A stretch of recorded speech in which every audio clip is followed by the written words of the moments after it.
имавме активност кајкарење.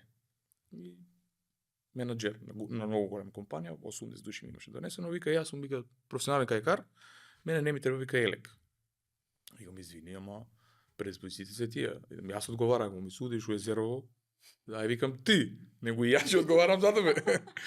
Викам мора да носиш елек. Не, кога врате ми ги парите, и таа македонштинова. Звоне по телефони. Кој ти одговорен, тогаш ми беше Огњан Циговски како директор, му звони него. Со него, мислам, и феноменален ментор, исто. Вика, слушај, со Петар, он го организира целиот евент, како сакаш разбери со него, ако он ти речел дека нешто не може, тоа значи, вика, Господ да се симна до згора, нема шанси. И врте на него, најсно. Вика, окей, ваше, и го става елекот. Имаш како круг околу црквата, тогаш црквата у Маврово беше под вода. На 20 метри му се првртува кајкот. Го фати грчна нога и почнува да паничи. Човеков беше 130 кила на копно. У вода си 5 пати повеќе потежок. Имавме гумен чамец. Никако не можеме да го извадиме човек. Тај го држиш, никој не можеме да го извадиме.